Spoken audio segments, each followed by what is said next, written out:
بسم اللہ الرحمن الرحیم. ڈیئر لرنر, جیسا کہ ہم نے پریویس لیکچر میں پڑھا تھا پری 9th اور 9th کے میں سر سید احمد خان اور تحریک علی گڑھ تک, اور آج کا ہمارا جو ٹاپک ہے وہ ہے تقسیم بنگال, اور باقی ٹاپک بھی ہیں لیکن ہم پہلے تقسیم بنگال کے بارے میں. تقسیم بنگال پارٹیشن جو بنگال کی 1905 یعنی 1905 میں کی گئی تھی, اس کی وجہ یہ تھی کہ جیسے کہ بیٹا میں نے آپ کو پڑھایا بھی تھا کلاس میں کہ بنگال جو آبادی اور رقبے کے لحاظ سے سب سے بڑا صوبہ تھا, انڈو پاک کا سب سے بڑا صوبہ تھا, اسی لیے انگریزوں نے اپنی سہولت کی خاطر اس کو تقسیم کیا تھا, ورنہ ان کو یعنی تقسیم کرنے میں ان کو کوئی یعنی فائدہ نہیں تھا. لیکن صرف اس کی وجہ کیونکہ بہت بڑا صوبہ تھا, اس کا انتظامی جو نظام چلانے کے لیے بڑی مشکلات تھیں انہیں, اس وجہ سے انہوں نے اس کو تقسیم کر دیا. اب اس کو تقسیم کرنے کا دراصل فائدہ جو ہے وہ ریل میں مسلمانوں کو ہوا, اس کی وجہ کہ دو بنگال بن گئے, ایک مشرقی بنگال اور ایک مغربی بنگال. جو مشرقی بنگال تھا اس کے اندر جو مسلمانوں کی اکثریت تھی, جیسے کہ آج کل جو بنگلہ دیش ہے وہ مشرقی بنگال تھا, اور جو ایک بنگال جس میں ہندوؤں کی اکثریت تھی, جو انڈیا کے پاس ابھی بھی ایک صوبہ ہے ویسٹ بنگال کے نام سے, کلکتہ اس کا کیپٹل سٹی ہے. تو وہاں پہ دو بنگال ہونے کی وجہ سے جو مسلمانوں کو فائدہ ہوا, کیونکہ جو بنگال جو مسلمانوں کے حصے میں آیا ان کے اندر مسلمانوں کی اکثریت تھی, اور اس وجہ سے جو ان کو حقوق ملنا شروع ہو گئے. جو دوسرا بنگال تھا وہ ہندوؤں کے پاس آیا, تو اس طرح سے ہندوؤں نے اس کے خلاف ایجیٹیشن شروع کر دیا, اس کے خلاف احتجاج, پروٹیسٹ اور اس طرح کی انہوں نے وہ بائیکاٹ کرنا شروع کر دیا, کیونکہ جو کام مسلمانوں کو جس کام سے فائدہ ہوتا تھا تو وہ ہندو اس کام میں جو ہے وہ روڑے اٹکاتے تھے. اس کی وجہ سے انہوں نے تحریکیں شروع کر دی, ایک بہت بڑا انہوں نے اس کو مذہبی رنگ بھی دینا شروع کر دیا. تقسیم بنگال کے اس ایشو پہ انہوں نے بائیکاٹ کرنا شروع کر دیا, کیونکہ جو باہر سے امپورٹ ہو کے جتنا بھی مال آتا تھا ان کا اس کو سودیشی تحریک کہتے تھے, تو انہوں نے اس کا بائیکاٹ بھی شروع کر دیا, کپڑا ان کا پہننے سے انکار کر دیا, ان کا کھانا پینا سے انکار کر دیا, ٹھیک ہے. تو ان کو مذہبی رنگ بھی دینے کی کوشش کی. تو ایک ہندوؤں کا ایک تہوار ہوتا ہے گنپتی کا میلہ, تو انہوں نے وہ گنپتی کا میلے کے دوران بہت زیادہ احتجاج شروع کیا اور پرتشدد جو مظاہرے شروع کر دیے. ایسے میں تو انگریزوں نے تنگ آ کے 1911 میں 1911 میں انہوں نے جو ہے تقسیم بنگال کو منسوخ کر دیا.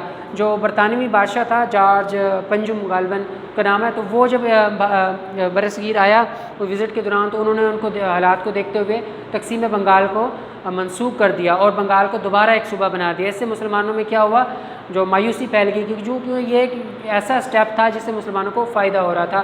تو دوسرا اس کے بعد ہے ٹاپک ہے شملہ وفد.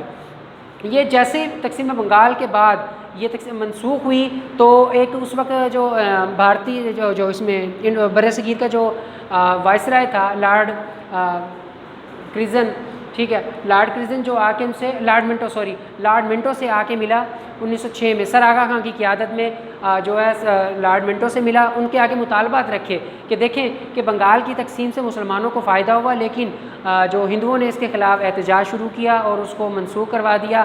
اب ہم چاہتے ہیں کہ ہماری کوئی سیاسی جماعت بنائی جائے تاکہ ہم مسلمان اس سیاسی جماعت کے تھرو ہم اپنے مطالبات حکومت تک رکھ دیں. تو لارڈ منٹو کی طرف سے حوصلہ افزا جواب ملا, تو انہوں نے پھر کیا ان کو اجازت دے دی. پھر اس کے بعد جو مسلم لیگ کا قیام 30 دسمبر 1906 کو ڈھاکہ میں آیا.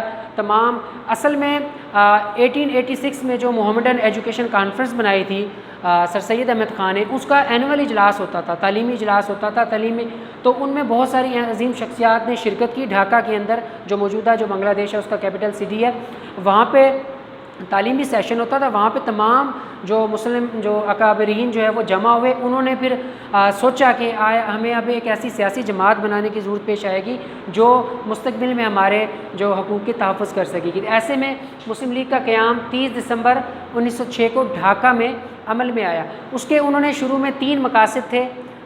اس میں جو مقصد جو پہلا تھا کہ حکومت سے وفاداری. ان کا پہلا مقصد یہ تھا کہ ہم نے حکومت سے یعنی برطانوی حکومت اس وقت وہاں پہ تھی تو اس سے وفاداری کرنی ہے اور حقوق کا تحفظ, تمام مسلمانوں برصغیر میں رہنے والے تمام مسلمانوں کا حقوق کا تحفظ کرنا ہے. نمبر 3 پہ ہے برادرانہ تعلقات قائم کرنا, یعنی اس وقت اور بھی کافی جماعتیں جو وجود میں آ چکی تھی. انڈین نیشنل کانگریس تو بہت پہلے بن چکی تھی 15-20 سال پہلے. تو اس کا جو مقصد یہ بھی تھا اہم کہ جو باقی جماعتیں ہیں, باقی جو لوگ ہیں, باقی جو فرقہ کے لوگ ہیں, ان لوگوں کے ساتھ بھی برادرانہ تعلقات قائم کرنا. یہ اپنے حقوق کو لے کے آگے چلے. ایسے میں منٹو مارلے اصلاحات 1909 میں آئی. یہ بہت تاریخ میں مشہور ہے. منٹو مارلے اصلاحات.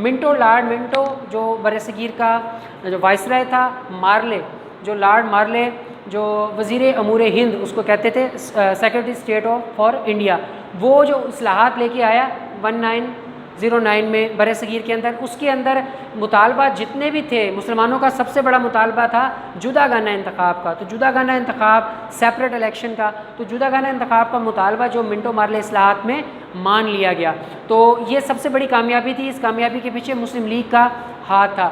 منٹو مارلے اصلاحات، جدا گانا انتخابات آپ کو میں نے پڑھایا بھی تھا، آپ کو معلوم بھی ہوگا. جدا گانا انتخاب یہ ہوتا ہے کہ مذہب کی بنیاد پر اپنے نمائندے کا انتخاب کرنا. یعنی مسلمان کو ووٹ دیں گے، ہندو کو ووٹ دیں گے، سکھ کو ووٹ دیں گے. کیونکہ اگر کو جو الیکشن کیا جائے تو جس میں آبادی جس کی زیادہ ہوگی تو ظاہر سی بات ہے وہی نمائندہ الیکٹ ہو کے آئے گا. تو اسی لیے جدا گانا انتخاب کا جو مطالبہ سب سے اہم تھا. کیونکہ اگر جیسے ایک علاقے میں ہندوؤں کی آبادی زیادہ ہے اور وہاں پہ مسلمان بھی رہ رہے ہیں، اگر ایک مسلمان کا کینڈیڈیٹ کو کھڑا کیا جائے گا تو وہ تو ظاہر سی بات ہے وہ نہیں جیت سکے گا. اسی لیے سیپریٹ الیکشن ہو، مسلمانوں کے لیے الگ نشستیں رکھی جائیں. تو یہ منٹو مارلے اصلاحات میں اہم تھا. اس میں غالباً وہی مسلمانوں کے لیے 6 سے 7 نشستیں رکھی گئی تھیں. تو وہ پھر انہوں نے مسلم لیگ کے پلیٹ فارم سے حصہ لیا. اور 1909 کے اندر ہی قائد اعظم نے بمبئی سے جو ہے مسلم لیگ کے ہی پلیٹ فارم سے الیکشن لڑا تھا، اور بمبئی سے مسلم لیگ کے جو مرکزی جو لیجسلیٹو کونسل ہوتی تھی اس کے ممبر بھی بنے تھے. تو انشاءاللہ اگلا ہمارا آج کا ٹاپک یہاں پہ ختم ہو گیا. جو نیکسٹ ٹاپک ہے وہ ہم کل کریں گے. اور کوئی چیز بھی اس میں آپ کو نہیں سمجھ آئی آپ کمنٹ سیکشن میں پوچھ سکتے ہیں، اور میرے پرسنل جو ہے واٹس ایپ نمبر ہے اس پہ بھی آپ پوچھ سکتے ہیں. کسی چیز کی بھی سمجھ نہ آئی ہو تو ٹھیک ہے. Well and good.